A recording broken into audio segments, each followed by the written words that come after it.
ओम नमः शिवाय। फ्रेंड्स, इस वीडियो में आज हम मंगला गौरी की पूजा विधि के बारे में जानेंगे। ये व्रत कैसे किया जाता है, क्या खाया जाता है, कितने साल तक ये व्रत किया जाता है, पूजा कब की जाती है, सभी जानकारी आपको इसी वीडियो में मिलेगी। आप वीडियो को एंड तक जरूर देखें। आज इस वीडियो में मैं आपको बहुत ही सरल पूजा विधि दिखाऊंगी। देखिए, सावन के पहले मंगलवार से ये व्रत शुरू कर लिए जाते हैं और माँ पार्वती को मंगला गौरी की माना जाता है। तो आइए जानते हैं मंगला गौरी की पूजा विधि के बारे में। तो सुबह स्नान आदि से निवृत्त हो जाना है, उसके बाद पूजा की जाती है। जहाँ भी आप पूजा करें उस जगह को अच्छे से साफ कर लेना है और लकड़ी की चौकी लगा देंगे। चौकी पर लाल रंग का वस्त्र बिछा देना है और चावल का आसन लगा देंगे। भगवान शिव, माता पार्वती व गणेश जी की फोटो हो या तस्वीर विराजमान कर देंगे। अक्षत का आसन देकर कलश की स्थापना करनी है। अगर आप अष्टदल कमल बना सकते हैं तो आप अष्टदल कमल बना दीजिए, नहीं हो तो आप अक्षत का आसन देकर भी कलश की स्थापना कर सकते हैं। तो कलश को पानी से भर देंगे, इसके अंदर थोड़ा सा हमें गंगा जल डाल देना है। इसके बाद इसमें सुपारी, एक का सिक्का, हल्दी की गांठ, फूल और इलायची डाल देंगे। अब आम के पत्ते लेंगे, पत्तों के ऊपर चंदन और रोली का टीका कर देंगे। उसके बाद इनके ऊपर पूर्ण पात्र रखेंगे। गेहूं या चावल आप कुछ भी पूर्ण पात्र में भर सकते हैं। एक नारियल लेंगे और इसके ऊपर कलावा बांध देंगे और नारियल का मुख अपनी तरफ रखते हुए इस कलश की स्थापना कर देंगे। तो देखिए, इस तरह कलश की स्थापना हो जाएगी। उसके बाद एक प्लेट लेंगे, प्लेट के अंदर अक्षत रखकर जो मिट्टी की मंगला गौरी बनाई है उनको विराजमान कर देंगे। मंगला गौरी हमें पिंड के आकार में ही बना लेना है। मंगला गौरी को विराजमान करने के बाद आटे का चहुमुखी दीपक और सिलवटा बनाया जाता है। तो चहुमुखी दीपक में 16 बाती का दिया जलाया जाता है। तो आप कलावा लेकर 16 बाती बना लें।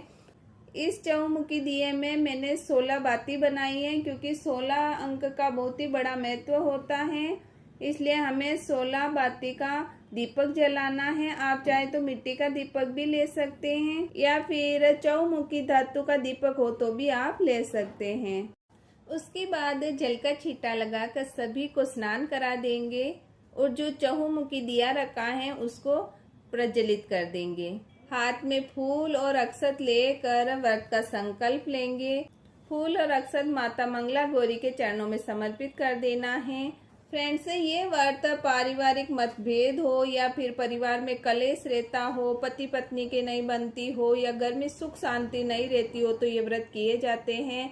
और अखंड सौभाग्य की प्राप्ति के लिए भी ये व्रत किए जाते हैं। और कुंवारी लड़कियां अच्छा वर पाने के लिए ये व्रत करती हैं। तो आप इस व्रत का 2 तरह से संकल्प ले सकते हैं। सावन के पहले मंगलवार से शुरू करते हैं और 5 साल तक ये व्रत हर सावन के महीने में किया जाता है। और दूसरा, आप सावन के पहले मंगलवार से शुरू करके सभी मंगलवार का व्रत कर ले और अगले सावन में इसका उद्यापन कर लिया जाता है। पहले मंगलवार से शुरू करके सभी मंगलवार का व्रत किया जाता है, यानी सावन के पहले मंगलवार से आप मंगलवार का व्रत शुरू कर दें और पूरे साल तक हमें मंगलवार का व्रत करना है और अगले सावन आए तब हमें उस मंगलवार को उद्यापन करना है। यानी आप 1 वर्ष के लिए भी ये व्रत ले सकते हैं और 5 वर्ष के लिए भी ये व्रत ले सकते हैं। उसके बाद भगवान भोलेनाथ व भगवान गणेश जी के लिए जनेऊ समर्पित करेंगे और मंगला माता को चुनरी समर्पित करनी है। कलश के कंठ में भी कलावा बांधेंगे और दिए के यहाँ पर भी वस्त्र स्वरूप कलावा समर्पित करना है। मंगला गौरी को रोली का तिलक करेंगे, भगवान गणेश को रोली का तिलक करना है और कलश पर स्वास्तिक बनाना है। दीपक को भी रोली का तिलक करेंगे, सिलवट्टे के यहाँ तिलक करना है। भगवान भोलेनाथ को चंदन का तिलक करना है। सभी के तिलक करने के बाद अक्षत समर्पित करेंगे और मंगला गौरी माता को 16 अक्षत समर्पित करेंगे। फ्रेंड्स, मंगला गौरी माता को आप जो भी चीज चढ़ाए वो 16 के अंक में हमें चढ़ाना है। सभी को फूल समर्पित करेंगे। माँ मंगला गौरी को 16 फूल समर्पित करने हैं। आप चाहे तो अलग अलग फूल भी ले सकते हैं और अगर अलग अलग फूल नहीं मिल रहे हैं तो एक जैसे भी आप 16 फूल ले सकते हैं। 16 पत्ते समर्पित करना है।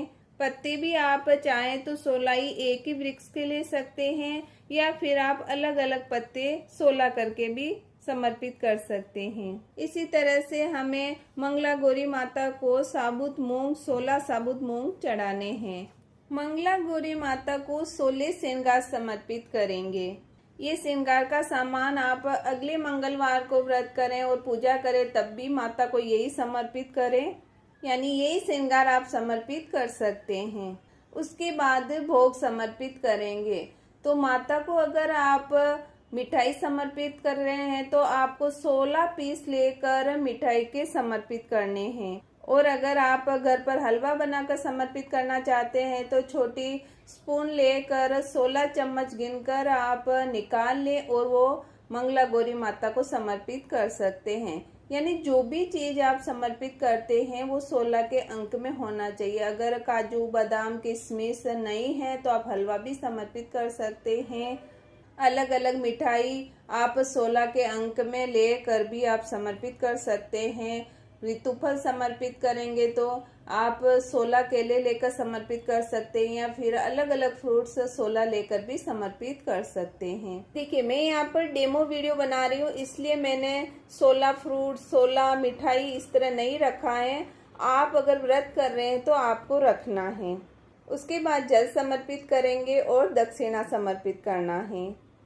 एक जल का लोटा लेंगे, हाथ में फूल और अक्षत लेकर मंगला गौरी की कथा सुनेंगे।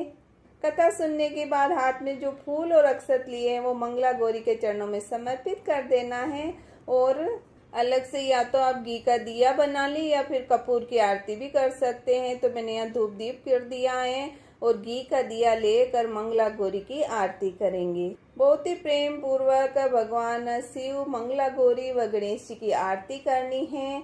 आरती करने के बाद पूजा में रह गई कमियों की क्षमा याचना करेंगे और मनोकामना पूर्ण होने की प्रार्थना करेंगे और माता से अखंड सौभाग्य होने की प्रार्थना करेंगे। उसके बाद माता को 5 बार सिंदूर लगाएंगे और हमें वापस अपनी मांग में भरना है, चूड़े के लगाना है। इस तरह स्वाग लिया जाता है। हाथ में जल लेकर चौकी पर एक बार घुमा लेना है, पूजा संपूर्ण हो जाती है। तो फ्रेंड्स इस तरह बहुत ही सरल तरीके से मंगला गौरी के व्रत किए जाते हैं। और हाँ, मीठा भोजन किया जाता है, नमक नहीं लिया जाता, एक समय ही मीठा भोजन किया जाता है।